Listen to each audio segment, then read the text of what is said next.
Hello, this is the Cowboys and Unicorns podcast. I'm David. And I'm Dan. And we are crazy today. It's 32 degrees probably. Yeah, let me get a fact check here. Dan is grabbing the temperature. iPhone 37. Really? Yeah. Oh, we're good. This is easy. Well, yeah, so it's 37 degrees. And smoking a cigar, so add a couple degrees. Yeah, so we're sitting outside in the usual spot smoking a cigar and braving the elements. But it's not that bad. No, I got my winter Nike running tights on right now. There you go. So should be good to go. I should have put on some long underwear, then I would be for sure good. All right. So after some technical difficulties and stuff recently where we lost an episode, we're back at it. And we've been all across the country. Where were you last week, Dan? I was in Canada visiting a customer, getting some photos and video on a testimonial. So that's pretty fun. That's my first time to Canada. Really? Yeah. A? Yeah. Everyone actually says A. Yeah, and you bet. Yeah, sure, you betcha. So I liked it. It was up around Calgary. Okay. People seem really nice, really chill. Yeah. The landscape is kind of bleak. Yeah. I don't know. Kind of like Mars a little bit. Yeah, I felt a little bit like I was on a different planet. Was there snow up there? Tons. Tons of snow. Yeah. Like it felt, they had only had snow for a week and a half. They said like the day after Halloween. And it felt like January in Minnesota. It was -5. There was snow caked on the streets. Yeah. Plenty of it. Yeah.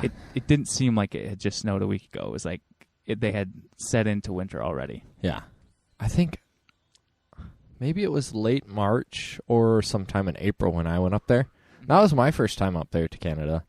And yeah, it was still nasty. There was, when we flew in, you could see some snow. Where we went, there wasn't actually snow on the ground, but it was like 38 and rainy and just really cold and not the greatest. But I mean, we're probably, I don't know, we're Minnesota, so most people would think where we live is kind of bleak. Yeah, I mean, we can't really talk much. It is 37 degrees, and we're out here. There is snow on the ground, a little bit. Not really. Doesn't probably count, but for someone who's never seen snow, it would count. It's not windy right now in Morris, so that's strange. Yeah, that is weird. You know, once every 3 weeks, you maybe have a day with no wind. Yep. You got to take advantage of it while you can. I had a beer at one of the pubs, and there was the special or something the other day, and it was just traditional. So I don't know what that meant. But I was in Canada, and so I was like, I'll just have a traditional. Yeah. It tasted pretty good. Like, was it a light beer, or? No, it was kind of a mid. It was maybe kind of like a brown ale. Okay. Yeah. But, a little bit of flavor, but, yeah, not really. I don't know if it was really a craft thing, you know. It was, yeah. Just like, so I need to do more research into that, and if anybody knows, let us know what does traditional beer mean. Especially in Canada, so all our Canadian listeners. Hey, it's possible we could have some. Definitely. Maybe. Someday at least. Yeah. In the coming weeks. Yeah, right. So I was in San Fran. In California, in San Francisco. And like they don't have dark beers out there. There wasn't any?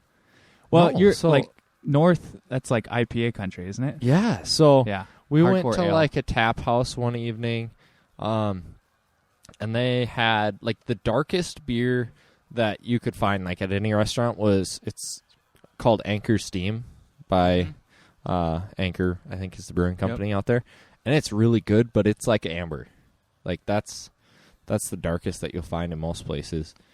And like we went to this tap house that had 40 beers on tap, and it was like 10 light beers, 25 IPAs, and then, a few random things, and then they had Guinness, and they had a chocolate hazelnut porter, and it was late in the evening, and it was raining, and we had just walked in there, and so I got the porter, so it was good. It was enjoyable. But yeah, it's kind of interesting, because I mean, I suppose when it's like 60 degrees year round, people probably don't drink a whole lot of dark beer because it's warm enough. You're drinking lighter beers. When I lived in Reading, north of there, and worked at the liquor store, we sold a lot of IPAs. A lot of people are about that life. Yeah. Yeah, I don't know. I guess it's regional. But San Francisco, have you ever been there? I have not, no. Okay, so for our listeners, tell me your stories. I'll provide a bit of background, and then I'll share my key experiences, plenty of firsts and such. So I went out on with our company for Salesforce's big, huge party event, right? It's like Dreamforce. It's called Dreamforce, and it's 150,000. I don't know the numbers, like official numbers for this year, but like last year it was 150,000, and it was probably more this year. But yeah, 150,000 people. It's like one of the biggest, if not the biggest, business conference in the U.S., isn't it? Yeah. Yeah, well, Salesforce is the 4th largest software company in the world. Okay. They had people like the CEO of Adidas was there. Michelle Obama spoke at one of the keynotes. Natalie Portman really did a session on equality in the workplace. She's like my high school crush. Yeah, the Bush sisters were there. Okay. Yeah, like just all sorts of different people, but some big names. Yeah, some pretty big names, and a lot more people than that. But those were just kind of the few that came to mind. So it was crazy. So I went last year to this event, but they had 2 snipers on the rooftops through the whole conference, and like armed security with M16s, and running bomb dogs the whole time, all throughout all the different buildings. Wow. Yeah. So it was like a strange combination of uneasy and also feeling safer, like, because it makes you feel more aware of like, okay, why is it that they feel like they, obviously all the shootings that have been happening like warrant that, but the fact that they actually took that step and had all that security, made you uncomfortable just because every single time you're like reminded of like, oh yeah. Oh, there's an Obama there. There's a couple Bushes there too. I mean, you throw in some political names. Exactly. That's got to heighten things. Yeah, and then at the same time, it made you feel safe because you're like, well, at least if something did happen, you know that they're prepared to react. Yeah, So it was good. Cool. How long is it? Like 4 days? Yeah, it's Monday through Thursday. So starts Monday morning, and then Thursday by like 4:00 is the last official event. They have a big, huge concert every year, and so this year's concert was Lenny Kravitz and Alicia Keys. Nice. And it was at the AT&T Stadium, and what they do for those types of events is like they just rented out the whole stadium and had every single one of the vendors open, and you just walk up, like, yeah, I'll take 2 hot dogs. You don't have to pay for anything. Oh, that's no awesome. beer, no wine. Like, you just anything that you want, you just walk up and grab it and walk away. So that's the best. Yeah. How many hot dogs do you eat? I ate, and I hadn't eaten like much at all during that day because it's just so busy. Like I walked 9 miles on average each day. Do you have a Fitbit or something? My phone. Oh, okay. Just told me that. So, what's that app? The Apple Fitness one. Oh, okay. So there's just like Apple Health, and you can have a step tracker or whatever on there. Oh, okay. I think it's fairly accurate because I compared it with someone else who like was at the conference with me. She said that hers was like 9 miles that same day, so fairly accurate. But like our hotel was like 3/4 of a mile from the main event, so we walked back and forth to that.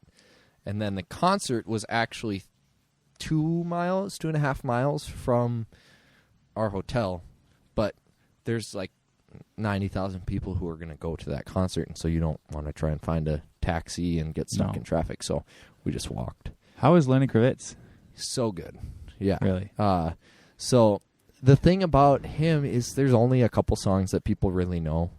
Like his Let Love Rule record had Let Love Rule, and then like American Woman. You know that song? And so he only played 4 songs, but he played for an hour.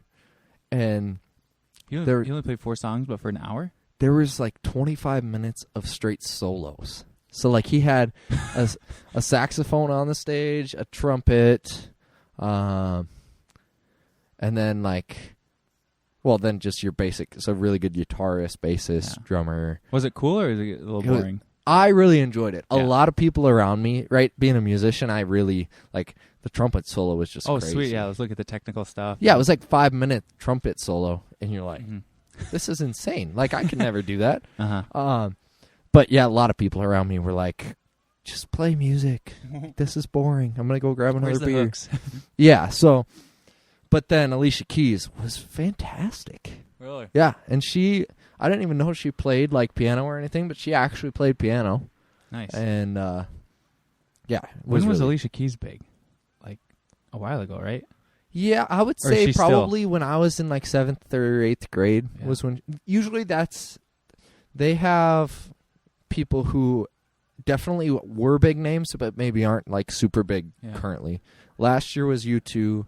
The year before that was Green Day, I think. Oh, sweet. And then the year before that was Foo Fighters and Nirvana. Too bad you didn't go that year. And I really wish that year I would have been able to go. Oh, dang. But I wasn't even with the company. Like, I was barely out of high school at that point. One of my favorite marketer speaker guys, I think, was maybe the 2014 year or something, or 2015. Gary Vee spoke. Okay. But I don't think he's been back or anything. Yeah. But I might have listened to that like online or something. Okay. Yeah, it's kind of a crazy. So, like the main keynote. So Mark Benioff, who's one of the founders and the CEO of. Props to Salesforce PR team because he was on the cover of Fortune. Yeah. Yeah. A magazine the same week. It's creepy though because the login page of Salesforce right now. There's like his picture on the magazine, and you're like, I don't know. He's kind of a creepy looking dude. Yeah. But he's just like a slightly chubby tech billionaire. Yeah. Yep. And his partner, who's obviously like a genius. His partner, Parker Harris, is actually like brilliant, like technically genius. Is he the Oracle guy or no? He's the one that came from Oracle. Okay. Yep. And so. Did Benioff too? Didn't he? Or not? I get confused on their two backgrounds. Okay. I think Parker is the one who was with Oracle. Somebody can fact check it on Wikipedia. Yeah, I have a book that I read, but I don't remember it. We're getting a little nerdy right now. But Parker, he's a lot more enjoyable because he's fluffy. Like, you have to have the hype and the fluff about the product and everything. Mm-hmm. But he also gives you enough technical detail that as someone who works on the platform, you don't just be like, I don't care, So he gives you enough that like the PR, and everyone who's there just to get the like what's coming, just gets what they need. But then he can also get people who actually use the platform excited because he's like, here's the actual features, and I'll show you a little bit. So that was good. Craziest stories were one morning. If you've never been to San Francisco, I don't actually really recommend it. It's a nasty city. Wait, no, I have been. Just driving through, though. Okay. So this last spring, we drove through and visited a customer north of there. But okay. So, like I said, we were like 3/4 of a mile from the actual conference, which is fairly common, right? Like you have so many people who are staying there. The moment that hotels open up for booking, like within an hour, if you don't have your room, like you're going to be at least 2 miles away from the conference. Dang. It's that fast. But on the way to the conference, going to lunch, and I got to see a homeless person just lay a steamer on the street. Just walking to lunch, minding my own business, and it ruined my day. Why did it ruin your day? It's just nasty. Yeah, I'm hungry and I'm headed to lunch. And you just get to watch somebody take a crap like 2 feet away from you on the street. I was like eating my food and then I'm trying not to think about it. But I texted my family about it, and they're all texting me, making me think more about it, and I was like, okay, I'm not really hungry anymore. So that was very interesting.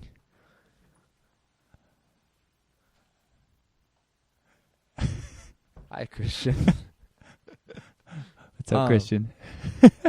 And then, so I went and I got certified for advanced administration, like Salesforce certified. Nice. And so then that evening, a couple coworkers and I were like, okay, let's actually go celebrate it. So we went to a cigar lounge, which was really, What was it called? I don't even know. It was a hole in the wall. Like, oh, really? Like, it was like pretty cool, or a little dumpy. A little dumpy. Okay. Yeah. So that was like the bummer. It was probably max capacity of 25 people, and it was a little bar and maybe 20 cigars to pick from. Okay. They have any good whiskey? They did.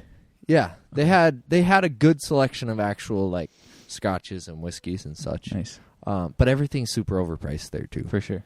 And so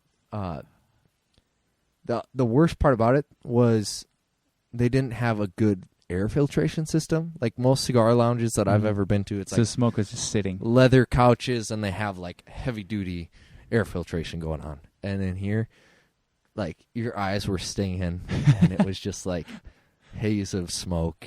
And it's always interesting though to go to one of those places and see the people that hang out there. Yeah, like just hardcore, this is their bikers, and then the couple women that are actually in there, and you're like, they could beat me up. And but on the way back from there, it was like a 1.5 mile walk. So we were walking, and then we swung in a bar and grabbed a beer, and then when we left from there, we got solicited. So there were two prostitutes that asked us where we were headed. And what happened after that? When my buddy goes, we're headed home. Yeah, this is my brother, and we're headed home. They go, well, we're sisters. We like brothers. Oh, no. No. You just keep walking? Yeah. I mean, we just kept walking. But being in a place like that really, like... You're not in Morse anymore, Dave. No. And it just kind of breaks your heart to see the people living in such desperate situations. I mean, I looked it up, and it's... Not the Salesforce people, though. They're making a lot of money. San Francisco is like the 6th or 7th largest population of homeless people in the U.S. So, I mean, every single, little spot somebody could sleep on the street. If you're walking after dark, there's somebody laying there, right. And then, prostitution and all that stuff. So for sure. It's really nice to come home after being there, but it is a good reality check. You kind of forget that even that type of stuff exists. Because you're kind of in the bubble. Because here in Morris, you never experience homelessness or prostitution or any of that stuff. And so when you go to a city like that, it kind of like shakes you a little bit and makes you like thankful for what you have, and also remember to have empathy. Like so many people, the homeless people are just out of their minds crazy, and you just generally, you're like, at least personally, I'm like, go get a job. You're, like, why be homeless? Go get a job. So much compassion, Dave. That's what I'm saying, though. And then you see those people on the street, and it's like, some of these people are just like, yeah, they can't get a job. They're insane. I mean, but if you think about like the difficulty of what are just some of the basic things that you're asked for when you apply for a job, an address. Okay, Now you don't have an address, a phone number. Maybe you have a phone, maybe you don't, right? Right. We'll call you. Where? You're like, can I come back tomorrow? Because I don't. Yeah. Right. And you could probably get a shower and stuff, but just like those two things alone are just things like we take completely for granted that we put on a resume, an address and a phone number and an email. Valid. Yeah. And just depending.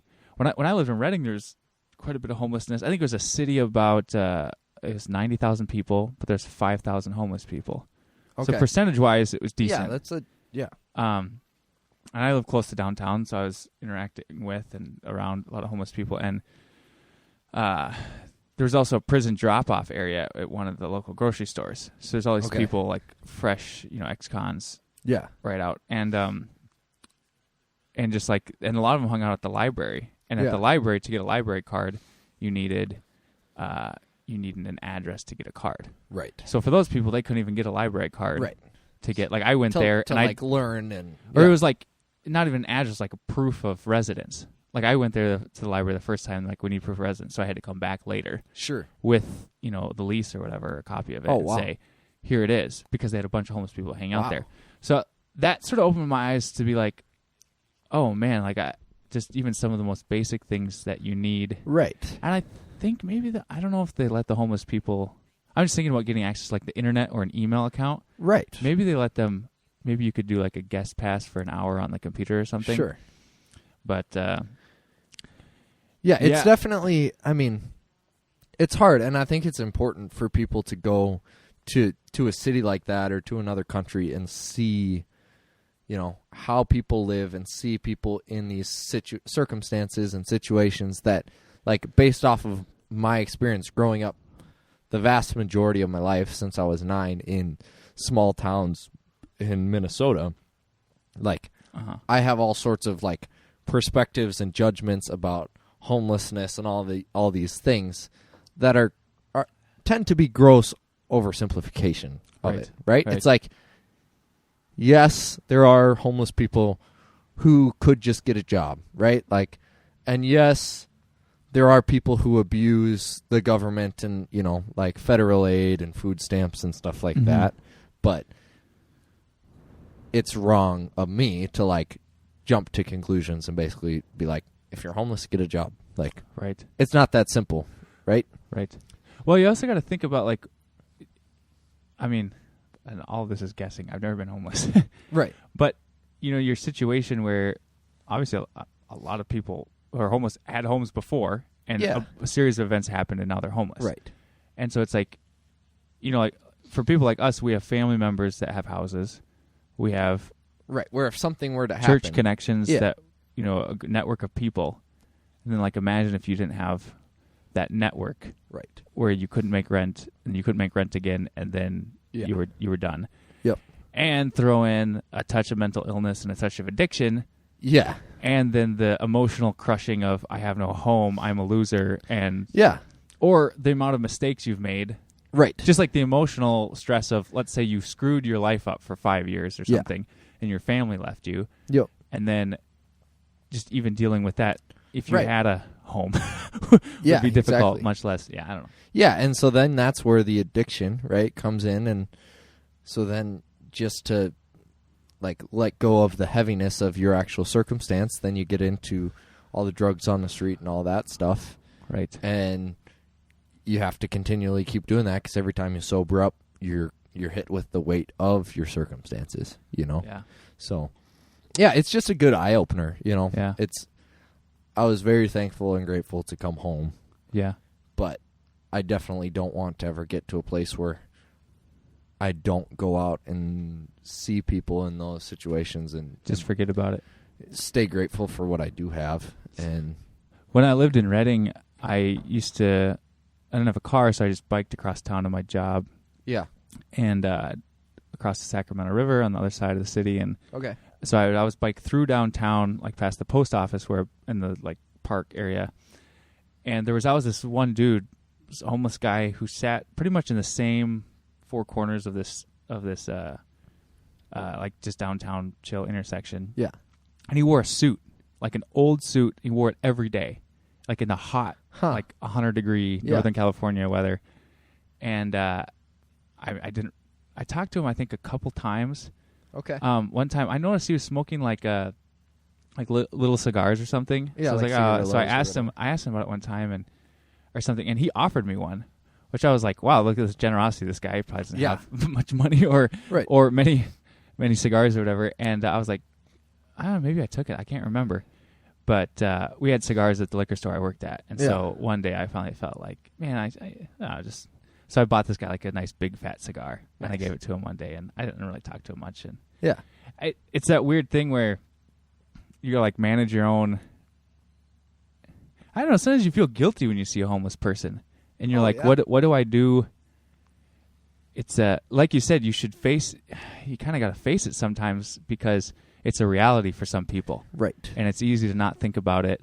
And then it's like, what's the right response? Because obviously it's not your life. Like, you don't have the right to be like, I don't know, you want to be helpful towards people who need it, but you also don't want to insert your life into people's lives that, like, you want to afford them the dignity of not be like, right, I'm the amazing person that's helping you out, or do it just to sort of, quelch your own conscience for feeling bad, so you throw some money at them, or you do something to feel okay with yourself, and then quick move on with your life. So, well, it's even harder being, in a town like Morris, because, like, if I was in a big city, I think my preferred action would be to do something like go out and bring, whether it's blankets or whether it's, a meal or whatever, and build some relationship with those people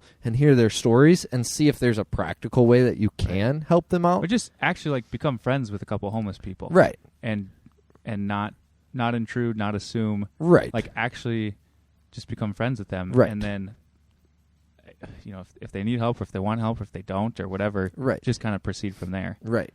But that's a hard thing. How do you give someone dignity and not go, just label them? Right. Right. It's like, well, here's some, I pity you. Yeah. Here's $20. Yeah. Which doesn't help. Right. But it could help in the super short run. Like, it could help them get food. Yeah. But it's not long term. It's not going to. But then at the same time, I think there's value in just letting someone like that know that someone sees them and someone actually, like, cares. Yeah. Right? Even if it's on the smallest level, because that has to be such a lonely lifestyle. You have to actually care. Right. Yeah, exactly. not just like you're driving by and you roll down your window and throw $5 at the person, because you feel bad, but it's only because you feel bad and not because you actually, like, genuinely care and want to help in some way. But right. Yeah, it'd be interesting to do more research as far as, like, what are the nonprofits or the for-profits or whatever that are doing proactive things successfully. There was one nonprofit actually that had a presentation at Salesforce about what they're doing, and I think it's specifically towards the LGBT community. Okay. And they do because they said something like 40% of homeless youth are LGBTQ or whatever, and so that's a huge percentage, right? And so what they do is they have once a week they have just a time where people can come and learn the Salesforce skills, right? Like to be an admin or to be a developer. And so once a week they have like a Salesforce professional, like somebody who's in that profession, come and work with one or two kids. So you get some marketable skills. And actually, like, they're working through. So Salesforce has something called Trailhead where you can learn how to do everything within Salesforce. Right. I mean, like, they even have developer tracks where you could learn that. And so they have just professionals work one-on-one or one-on-two with these kids once a week and help teach them skills so that then they could. Yeah. And then, I mean, that's super cool. The other cool thing is then you have the potential where you, as someone who's actually in that workplace, if you're teaching and you're training someone with these skills 2 years down the road, you might actually, or 6 months if they're brilliant, you might then be able to offer them a job, or vouch for point them in the right direction, or be a reference. Yeah, be a reference for them on a application or whatever it is. So there's obviously different ways that you can. I tend to be cynical, obviously, about like, not nonprofits and like, okay, who's actually doing things with the money, and does the CEO of that or the president or whatever make $300,000? Yeah, like. Right. So I tend to be cynical, but it's definitely something that, like, there is good people out there who are doing good things, and seeing people in those circumstances make you be like, okay, like, how can I, even in a really simple, basic way, help affect positive change? Not, I mean, everyone talks about privilege, right? Like, I'm very privileged in a lot of ways, and that's not just because I was born white and, had two parents growing up, like, I've worked hard for where I've gotten, but that doesn't, I mean, that's still... You're put in a position to do so. Yeah, and I still have, I mean, I've worked hard and I've been blessed, and so I have, I could easily spare what it takes for someone to, like, have a meal every day, you know? Like, even if it meant, like, I was slightly less comfortable, like, what are the things that I could do? So, I mean, having those experiences just kind of makes you think about stuff like that. Yeah.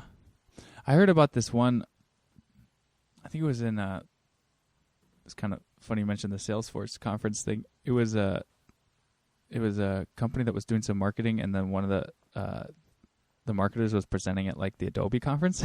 Okay. And they were talking about doing some marketing for this app. That was, like, regional to Seattle. And it was connecting people. It was, like, homeless people making a request for, like, okay, I could use a backpack, or I could use cool. like a toothbrush and I could use some things. And then the app connected. You could sign up for, if you weren't homeless people signed up, and then non-homeless people signed up. Yeah. And then they created, like, meeting spots. So I will meet here at, such and such a street, and then I can give you a backpack. Yeah. Or something like that. So a practical way. And it was helping, I think especially some people, like, okay, these people have been homeless maybe for, like, 3 months or 6 months. Yeah. And they need a few things to get back.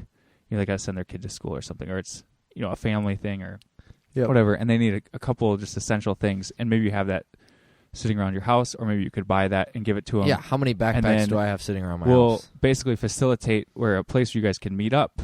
Yeah. And transfer those goods. Yeah. So that you don't have to walk up to a random person and figure out what they need. Right. Or do that. Right. So I thought that was a pretty cool idea. Yeah, that's actually a really cool concept. Like, finding the unused resources, really kind of efficiency that society has that are just sitting probably in houses and stuff. Oh, yeah. Unused or not fully optimized, maximized, and going, okay, I could give this to somebody else who it'll mean a lot. It'll bring a lot more value to that person than it brings to me. Yeah. So, yeah. Well, yeah, I mean, when I look at it, it's like I probably have 5 backpacks sitting around my house, and I use one, and probably have 3 coats sitting in my closet that I haven't used in years.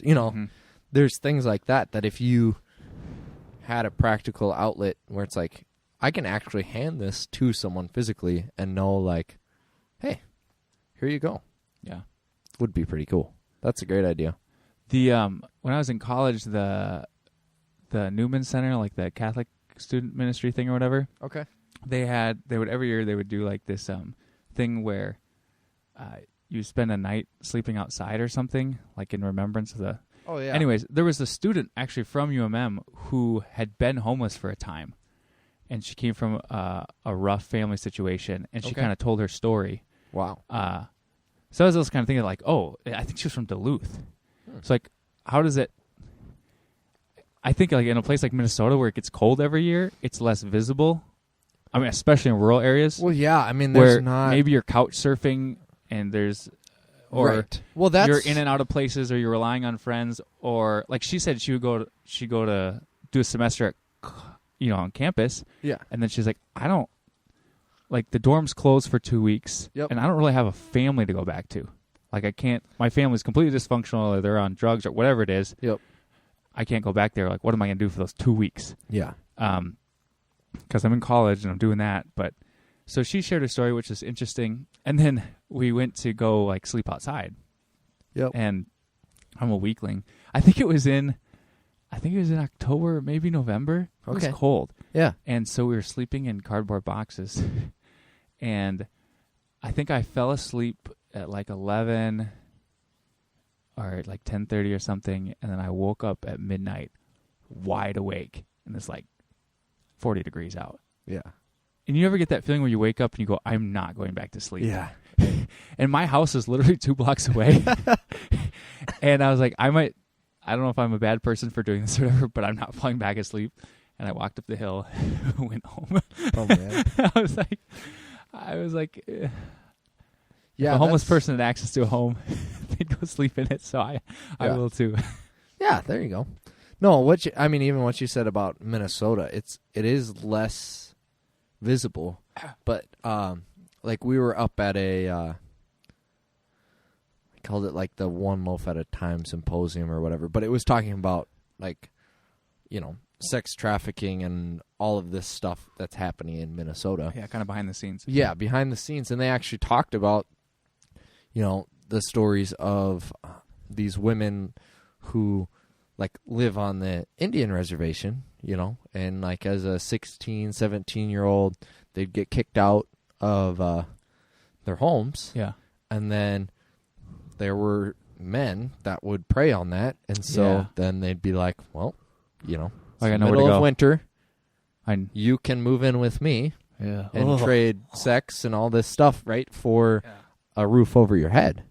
And, just like the sad reality of how that stuff is less visible because of those type of situations, because it's it's not, you wouldn't survive living outside here in Morris through the winter. No, you'd freeze to death. Yeah. So, even that piece that drives it to be kind of more of an underground type of thing, and then those stories are helpful you need a roof too over your head. because they help you. How many of us would judge that type of a situation if you just heard about it? Like, that 17-year-old girl is living with this 30-year-old man. Right. And you you don't would know just what's happening. judge that when really what's happening is, she's being used and abused just because she's going to die if she has to live driven outside. by desperation. Yeah. And so just, I don't know, there's huge merit to those types of, go to an event like that, whether it's something local or even, if it's just going on a trip and asking the taxi driver to drive you through the bad part of town, for 5 minutes, just so you can see what reality is for some people, and it kind of stirs you up to want to help impact a positive change in some way. So, Cowboys and Unicorns podcast, where we tackle serious topics like homelessness and sex trafficking. Yeah. Oh man. I feel so unqualified to talk right now.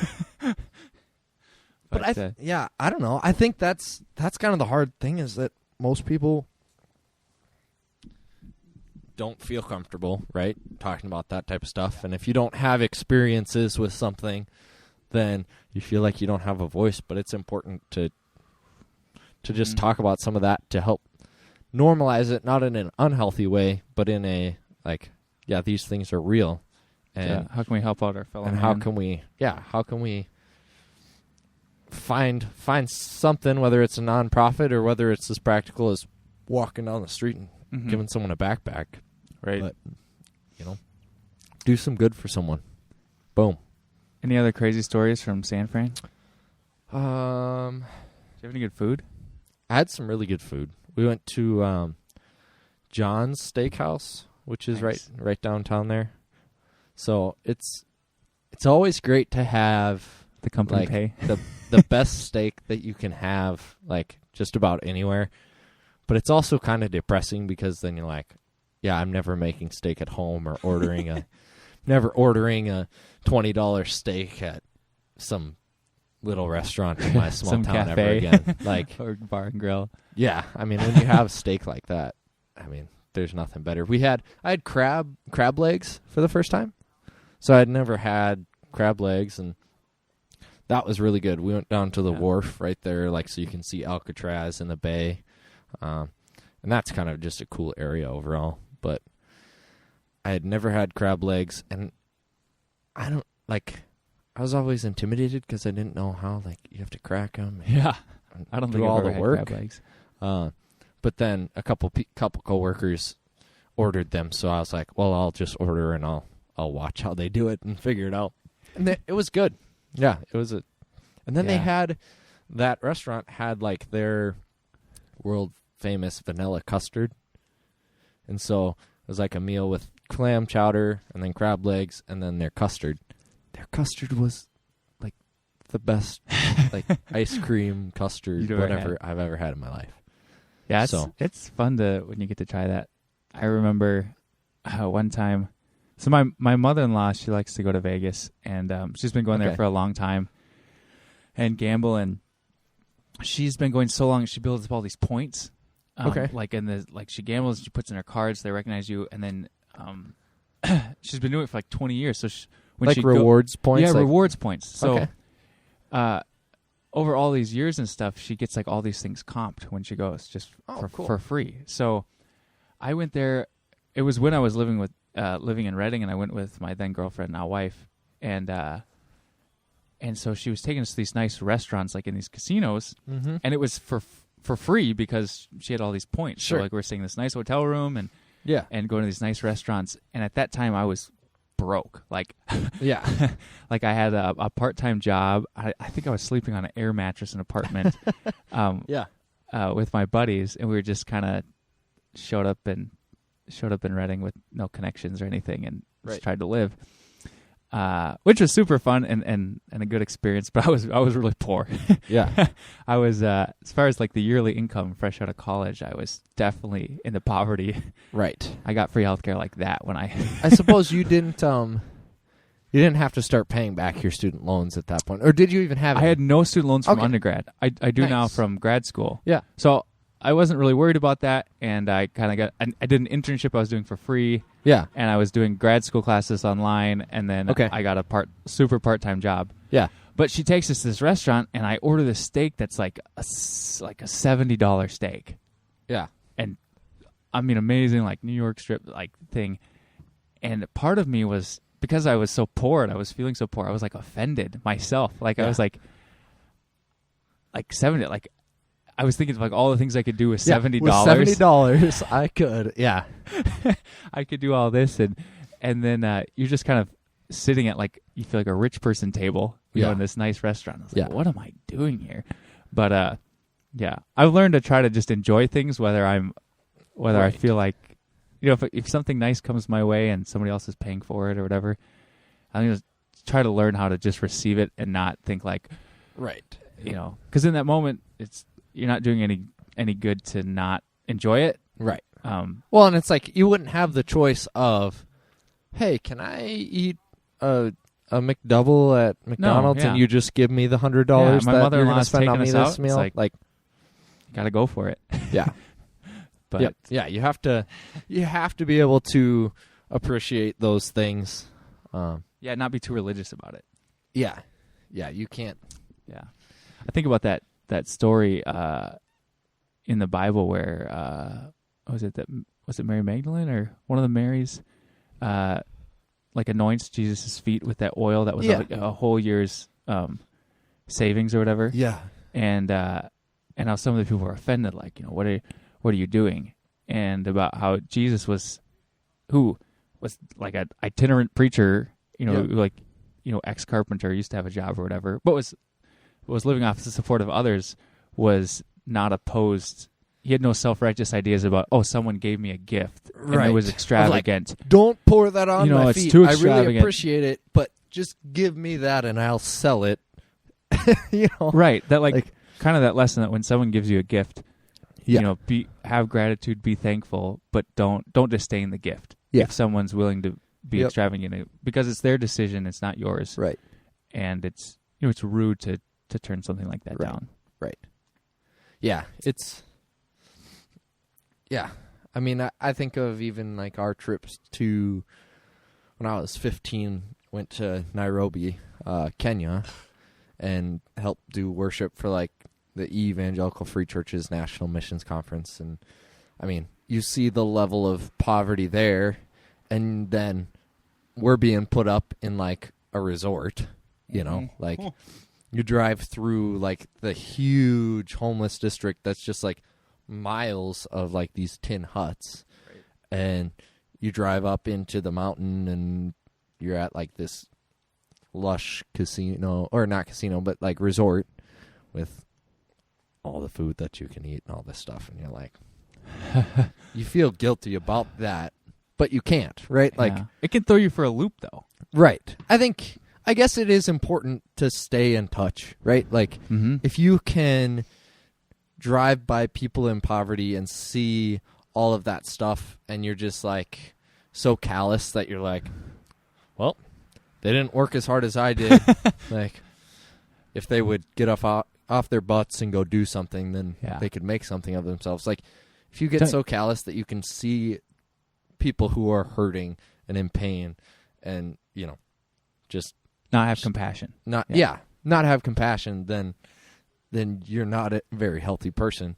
But at the same time, you also can't let that like cripple you from being able to like continue doing your everyday thing. I mean, I guess there's some people who probably have great stories of that type of a experience actually leading them to like sell everything and go do missions or different things like that.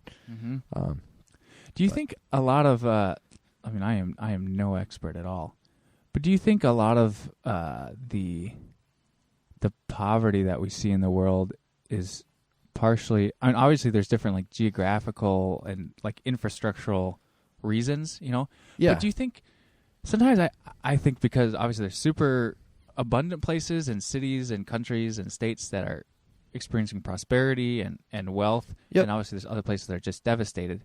Do you ever wonder, is that just the corruption of the systems that, whether that be governments or institutions or borders or dictators or people in power who it's, I'm not saying like socialism is the answer and we should all get the same thing. I'm not saying that, but it's got to be like there's got to be decisions by other people that affect like local and global. Right. So where it's not, it's like there's got to be some injustice where certain people are being cut off from resources where it wouldn't have to be.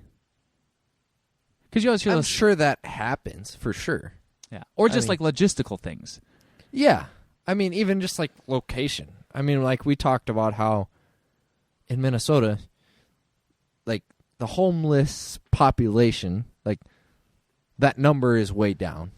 And that's not just because like there's less people who have bad life situations in Minnesota. It's just because if someone were to get evicted from their home and have nowhere to go, they're going to hop on a bus or they're going to start walking and they're going to go to Florida or California. Right?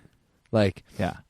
So I think part of it obviously is like even just geographically, you're going to see more of certain things. The other thing, so like, I mean, going back to the conference I was at, I was in a session that was talking about reporting, you know, and it was talking about how like if you make a report that looks at things too generally, you could have a really skewed picture. For sure. Right? So like this person's example was like satisfaction of employees. Yeah. And it was like in general on the satisfaction surveys, it was like split out into men are 8.75%, happy, and women were like 8.73, right? So like the numbers were very similar, and it wasn't overall like out of 10, wasn't a very bad looking thing. You're like, okay, we're doing pretty good as an HR department and whatever. But then when they broke it out and they actually broke it into white employees who are male and white employees who are female, and then people of color in different genders. For sure. Then that number changed dramatically, and it went up to like 9.8 for white men who were satisfied, and then it was like a 4.3 for people of color, both male and female. So like when you actually break out that, so it's the same type of thing where if you look at San Francisco, the cost of living is crazy there. So people who actually have a home and live there have to be doing pretty well if you just look at it by the dollars. And so you could get a skewed picture of like, well, San Francisco is super wealthy. For sure. If you just looked at, in general, what's the average salary of someone who lives there. But then you look at the statistic that 7%, or that it's the top 6th or 7th city in the world for homelessness. Yeah. Like, you'd miss that if you just looked at it for sure by the numbers. Do you ever think about that, like just the cost of entry to just like be viable in a certain region? So if you look like at your own like wage, and you're like, okay, in rural Minnesota, I'm fine. I can pay my rent, I can pay all my bills, I can get groceries, I can drive to work. Mm-hmm. I don't have to go into debt for things besides big, like a house or education or anything.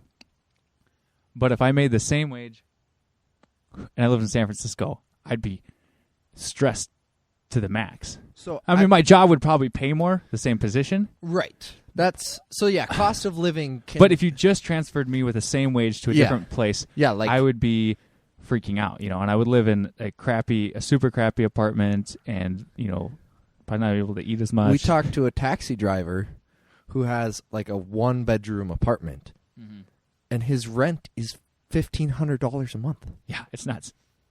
Like, you're a taxi driver. How do you? That's more than twice my mortgage. Yeah. Like, I have a house. Yeah. Like, so that's just, when you look at cost of living and all that stuff, I mean, that's why even when you just do like case studies on like, what should someone get paid? I mean, when you look at overall in Minnesota for somebody who has a certain position, well, they have to get paid twice as much to live in Minneapolis and actually be able to do that. Yeah. Versus Morris. For sure. Right? Like, so there's definitely pieces of cost of living and geography and all that go into just like quality of life. Quality of living and like you were saying, like, do those factors play into, who can be successful and who can't and all that. Yeah. And it's like, there's for sure a piece to it. But I don't know. I don't think it's hard because if you look at it, I mean, I don't see there's not an easy solution or like someone would have done it by now, right? Of like, how do we help solve poverty in America, right? Like, there's not a simple answer. Well, I mean, in some ways there probably is, right? Of like, how much money do we spend on all sorts of things? I mean, you look at how much money people spend at John's Steakhouse every single night.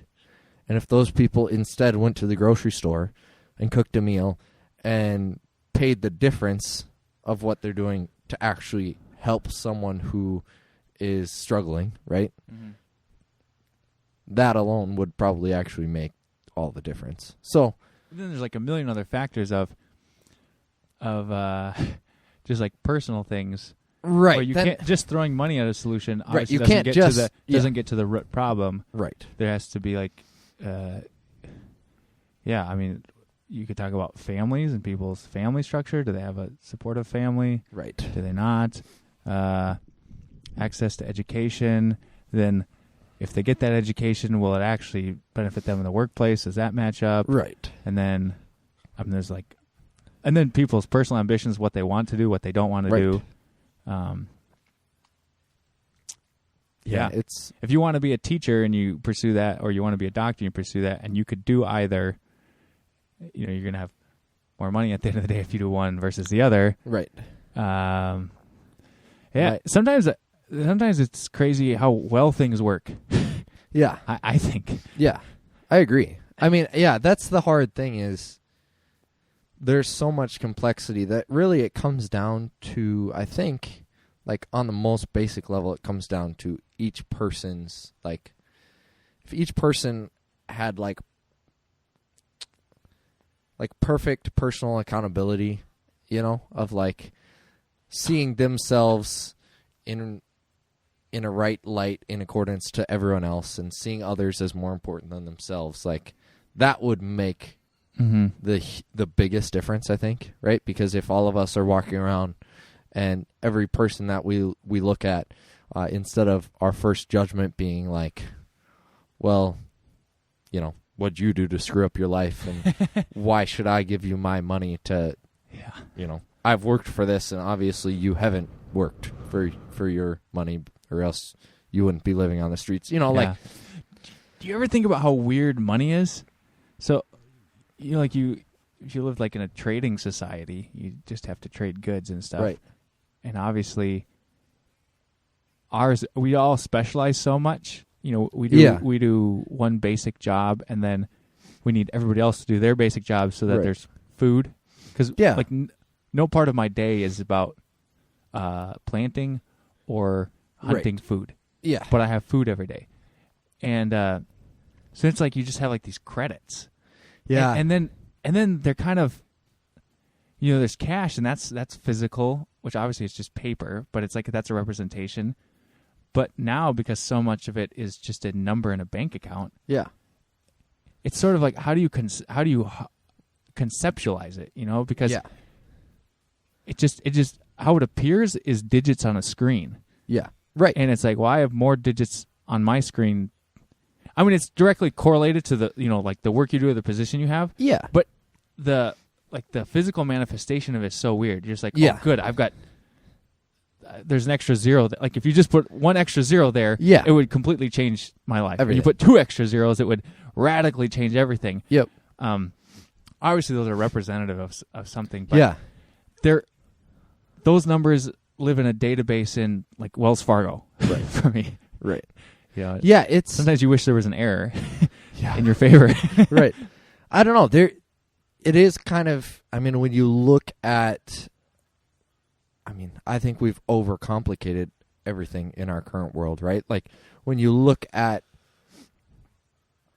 200, 300, 400 years ago, like, life was about you and a community of people all working together to, like, survive and thrive. Like, and you don't do that alone, right? Like, it's not based on just me going out and making money and just me and my direct, like, family, my wife and kids being successful. It was about, like, you live in a community of people who you go farm together. If someone's struggling, like, everyone helps pull weight. I mean, it's like we lived in smaller tribes or little. Yeah, exactly. It's kind of what and we don't really live in that anymore. It's kind of what we touched on in the episode with Chris Butler that got lost. Sorry. Dave's hard drive crashed. Yeah, it was bad. But just that piece of how, I mean, we're changing, so there's not really so much of like a cultural group and tribe that people associate with, and so it's shifted to be more like associating with your sexuality or associating with your religion or identity, politics, like, ideological groups. Right, instead of like, I associate with the town of Morris. Like, yeah, the people next door. I have all these different things that make up who I am and like my full identity, but like that was hugely influenced by the tribe, the people that you ran with, the community, more so than it is now, because now there's not that sense of pride and that sense of like, you know, my bloodline is, we talked about it in that episode that's gone, and I'll say it now. You know, like, I don't even, like, I'm probably like Norwegian and Scandinavian, but I don't know the percentages or what makes up my ethnicity, and I don't have that, like, you know, I'm involved with the, you know, community of Norwegian people in my town, and we get together and we support each other. You know, there's not that like it used to be. And so that's kind of just changed the landscape of, you know, our economy and our cultures and all that stuff, because people are instead associating more like, I mean, it's the end of the world if you voted for Hillary and I voted for Trump. Like, right. We've gotten to the point where we don't have anything more sound to associate with than who you voted for as president, and that is able to cause rifts and divides and like ruin families and relationships, friendships and, you know. We're doing our part, though, Dave, because we live about a block away from each other. So That's we're true. geographically located, and we're coming together to make this podcast to create value. Maybe we should come up with a tribe name. Everyone who comes on the podcast can be part of the tribe. Yeah. And then we all can start a group bank account. Okay, this might be getting a little cultish. That's the other thing is, like, if you go out and you actually try to create that group now, it would almost be weird, and then you... Right. See, the is there, difference was... Is it just going to become a cult? Like, I mean, when you look at, like, you know, when people settled the West or whatever, like, there was also a piece of, like, we have to all work together, not just, like, to be successful, but in order to survive, right? Like, yeah. The group of all 30 of us working together and being completely selfless and vulnerable and working as hard as we can is going to be the deciding factor of whether we die or whether we live, you know? Yeah. And, I mean, I don't live with that weight over my head day to day. Like, no. I don't go to the Morris Evangelical Free Church, the church that I associate with, like... To survive. And, like, that's not going to mean that, like, fundamentally I'm going to fail. Now, I might become out of touch and have less accountability and less, you know, like, challenge to grow as a person, but it's not so much of a fundamental day-to-day thing. It's almost like people are... it's almost like you're dealing with more of, like, existential threats, like, than physical... Once your basic needs are met on a consistent basis for decades, yep, you're dealing with larger meaning of life. Right. Not that people haven't struggled with those things, you know, for all time, but you know, what's my purpose? Why am I here? Yep. Yeah. Some people I've heard, and I don't have any stats on this, but I've heard about like just rampant suicide rates with like hedge fund managers or people like in finance who have tons of money but like no, or you know, working on Wall Street and stuff, right? Who've lost sort of a sense of meaning. Well, we talked about that some this week because, like, Salesforce is the fourth largest software company in the world, and it's just, I mean, it's this huge behemoth, right? And it's completely tied into tech, so they have these community groups, right? Like, groups of, like, there's a Twin Cities user group, right? So I can join up, and I can be a part of this cell of people who all do the same thing that I do, you know, tell them about my successes, tell them about my struggles, have them help me out.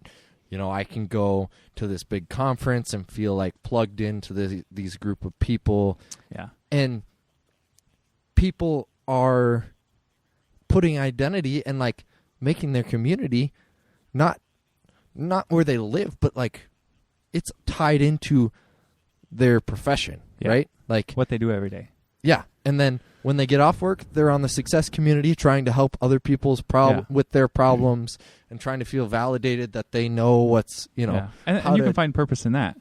Right. But that's it's interesting because, I mean, these people are getting tied up into, like, if you talk to them, I bet there are people who would be like, Salesforce is my identity. You know, like, it has become or their maybe they tribe wouldn't say that, but their it's kind of true. Right. It's just strange. Like, it's not going home and like being a good husband and a good father and like, you know, spending time in personal growth. It's like the most important place for me to go is to this online community or go to the you know, meetups and share about the things that I'm doing in my company and feel validated. And then it's all around this desire to, you know, be part of a group, to be a part of a group of people and to be seen as intelligent and to have people help people and have them validate the fact that you know something and like you're all capable this of doing stuff. something. Yeah. But when your identity gets wrapped up in your profession and then you're, you know, but you get fired and you no longer have that job, like, or that company, right? Like it's the tech world. 2 years, technically Salesforce could be gone, and you no longer have any identity. Yeah. I mean, you see that with people whose professions get disrupted by new technologies, and they used to be a coworker, and now they're not, and they don't have some place to go every day, and they don't have the same income. But don't you think sometimes we don't see the value that the new tech or social or online world does bring, in the fact that you have a lot of online or technological occurrences or things that are happening that actually do bring people together in a physical space. Yes. So like right now you could see, like, we're doing a podcast, which is a online social media thing that's gonna be on the iTunes store, and that we're gonna share on social media. Go review it, give it 5 stars. Yeah. Subscribe, 5-star review. Thank you. Actually, that would really help us. So that'd be great. But that has brought, like, what we're doing right now is an offline. Yep. Sort of. Well, we're plugged into a MacBook, but in some sense, it's an offline coming together conversation and interaction that is built around or facilitated by technology. Right. And sometimes I think if you just read headlines, people are very negative about social media things. Right. But social media or the tech world is bringing together, like, and now there's a conference, a Salesforce conference, a Trailforce community, where people are coming together face to face and have something to talk about, and that's giving them sort of a, like you say, a different tribe or something. Right. I guess maybe what I'm. And this might not be. That. You can't calculate what's good or bad, or how much that's doing. How much online activity is facilitating offline community? You can't really. I don't think you can calculate that. I think what I'm getting at, and let me know your thoughts, because this isn't actually like completely well thought out or whatever, but I feel like people, I feel like it's important to have a multifaceted identity, and when you wrap your identity up in the work that you do, or the bowling league that you're a part of every whatever night, and like the fact that you're seen as the best there, best bowler. If you wrap your identity up into one thing, like sexuality or whatever it is, mm-hmm. and then there's a group of people who come against that, or you get fired and you no longer have like that company, or you become not as good of a bowler, you're displaced, or you break your arm in a car accident and you can't do that ever again. People then have this complete loss of like value, right? Like the thing that I was great at, the thing that everyone knew I was great at, the place where I felt like I was successful and talented, I no longer have that. And that's where you see people, lose it, yeah. Lose purpose and lose their desire to continue living. Self-destructive. And, all that stuff. So you're saying have like a well-diversified portfolio, Roth IRA, 401k. Like when I look at it, identity. Like in my personally, right? So I have work and I have Salesforce, and I invest into that, right? Like I just got my second certification. I'm passionate about it and I enjoy it. That's good. But then that's not going to meet every single need that I have. No. Right? Like I'm not going to be able to say at the end of every single workday, I'm feeling validated and successful and like I'm making a difference in the world, And so, right, I have a church community that I'm tied into, right, where I'm able to do drum on the worship team and like scratch that itch. And, I like working with my hands and I like being creative. So I make pipes on the side, right? And I'm a husband and I'm a father, right? So like I need to invest into like growing in my own character and like who I am, like in both of those identities. But that's like just those things alone, that's multiple things where, let's say I get fired, like I still have a strong identity in church and in Christ, which I think like comes down to the most important piece, because that gives you purpose, right?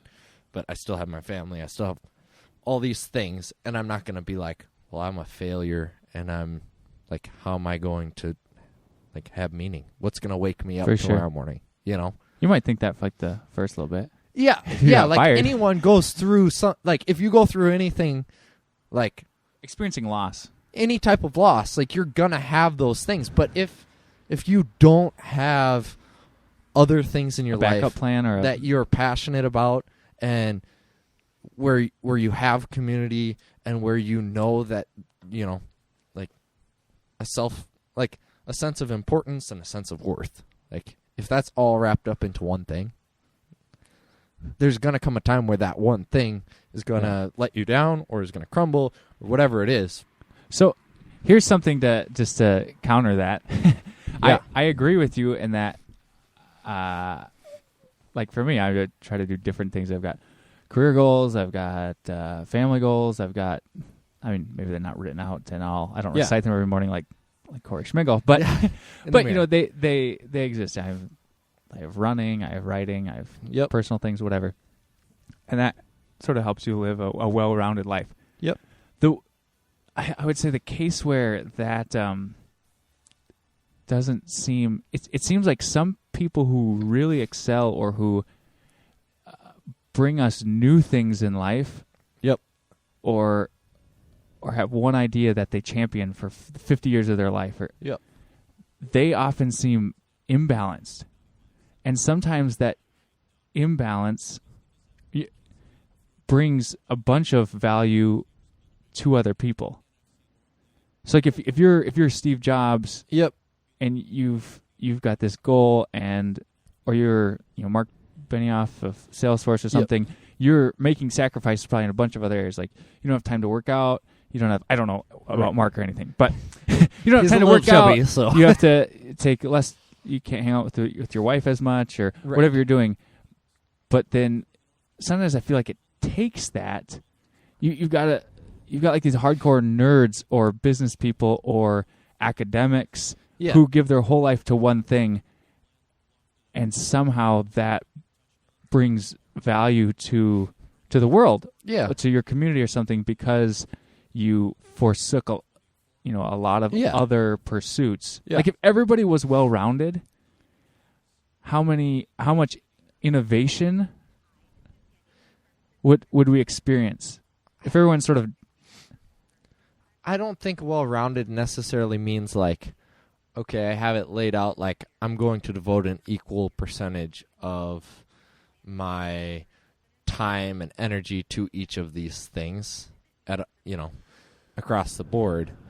It's just, because it's like, I mean, there are times where I put in 80 hours a week, to work hard, and I have a cool idea that's innovative, and I want to work on it at work, and like, I know that it requires me to forsake, like having time in the evening to work on my pipes for a month, or having, like, you could be I'm not going to come home for lunch and spend that time with my wife because I need to push and work on that, or you could be a lot better pipe maker if you gave up some other things. Oh yeah, well, yeah, yep.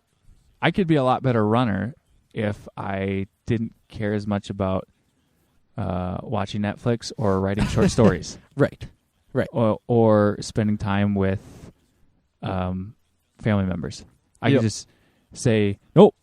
Or I mean, you see people like bodybuilders, and they forsake. They're like, I can't drink craft beer because I'm getting a 6-pack. Yep. I think that's a terrible example. No. I think it does. There's always exceptions. But I think that maybe, and people can let me know if they disagree. I'd be interested to hear more perspectives. But I think there's definitely an importance to not putting your identity into one basket. Because I was listening to I forget his name. It's the Jared from Subway? No. So, Corey Schmidgall told me to listen to him. He's from Wilmer. He used to be like a news anchor, and now he does a podcast, and he's like a financial advisor. It's like Jared Sebesta or something like that. Okay. But he has a podcast called Repurposed, and it's basically about finding purpose.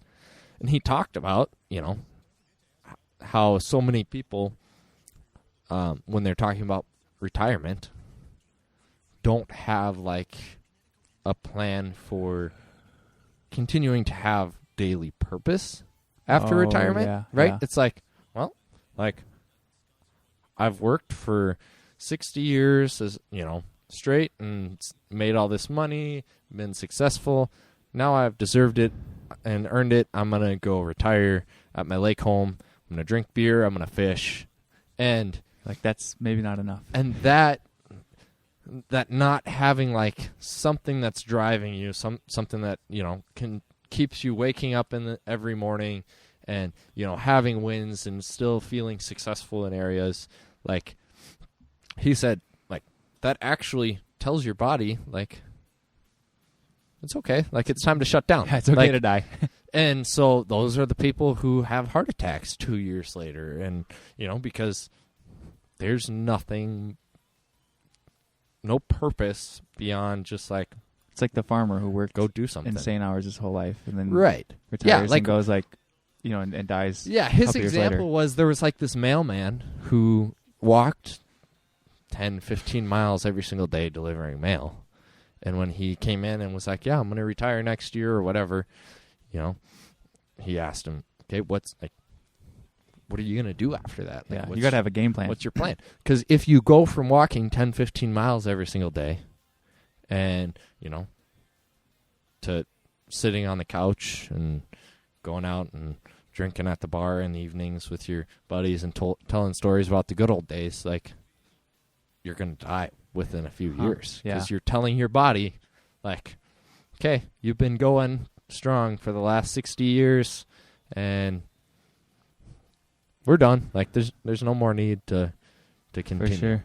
So just kind of an interesting example of, like, if you don't have purpose and if you don't have, like, identity beyond, like, specifically, like, work, there's going to come a day where you're not going to have that.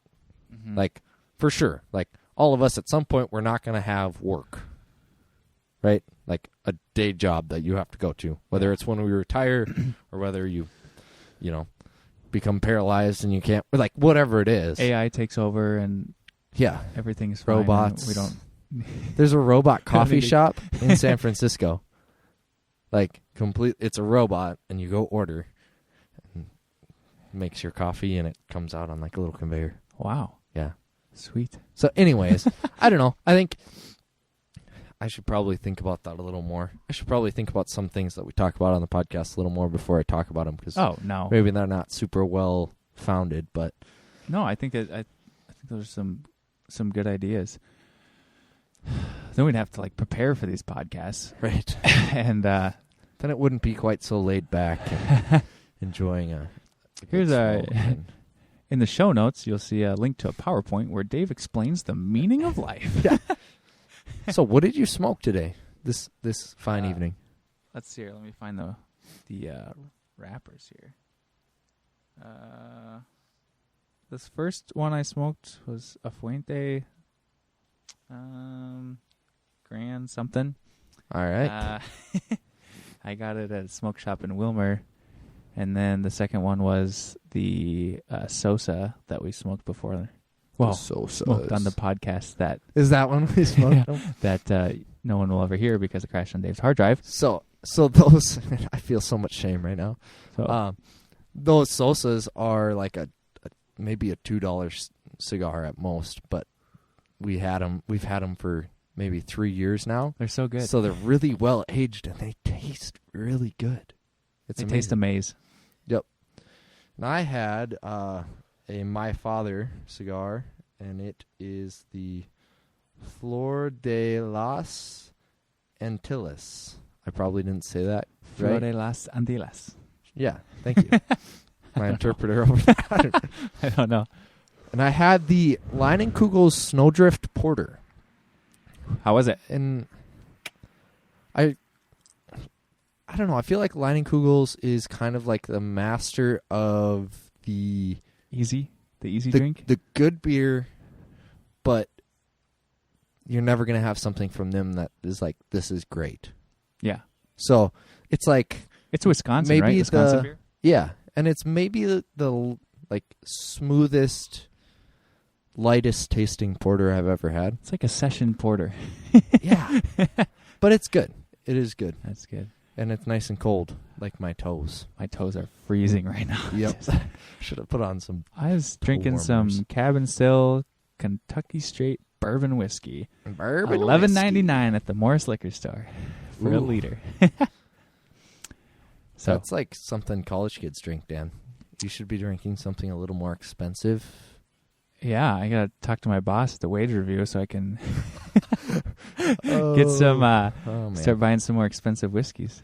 There you go. Perfect. Well, I don't know. I think we probably. Yeah, I'm cold enough to wrap this episode up. Yeah, awesome. Thanks everybody for listening. Like Dave mentioned before, it would really help us out if you went to iTunes and subscribed and maybe gave us a 4 or 5 star rating. Yep. Maybe a 2 or 3 if you really don't think it's that great. Maybe before you give us a 2 or 3 star rating, send us a message or comment on this and let us know what you don't like, so that maybe we can make it better. Otherwise, if we think that your idea is crap, we'll tell you and then go leave a 2 star review and we'll be like, that guy's a jerk anyways. So. Do we have any shout outs? Shout outs. Shout out to Taylor Knoll. Yeah, shout out to Taylor Knoll for listening to our podcast during harvest season. Sorry, we only release 1 a week, but we have full-time jobs. Otherwise, maybe we'd do this every day. That would be so fun. If we had a cigar lounge closer by, like we could just go there 2-3 nights a week and record our conversations, but we don't. And it's going to get too cold for us to do this. There's an entrepreneurial idea that probably wouldn't have a good business case because I don't think we'd get enough business with a cigar lounge in North Minnesota. Not. I mean, there's a vape lounge. I wonder... No, they probably don't let you actually smoke in the vape lounge. No, I wouldn't. And I'm not going to vape. Not to be rude, but I don't want to associate with that. Valid. I'll be a snob. I've never vaped, so I don't even know if it's fun or not. No, it just stick to the cigars. A little douchey, so I'm gonna stay away from that. We're okay with alienating our vaping audience. Sorry, Jared Maddox, if you do listen, but not sorry. So yeah, it's not cool. Don't vape, kids. Smoke cigars. Shout out to anyone who is still listening, and if you're still listening, you're probably not going to rate us a 2 or 3 on iTunes. To Chris Butler, shout out to you for coming and recording a killer episode that I lost to the world and will never be. We'll heard. have Chris on again, so my deepest apologies. But this has been episode 15 of the Cowboys and Unicorns podcast. Signing off. I'm Dan. I'm David. Have a good night.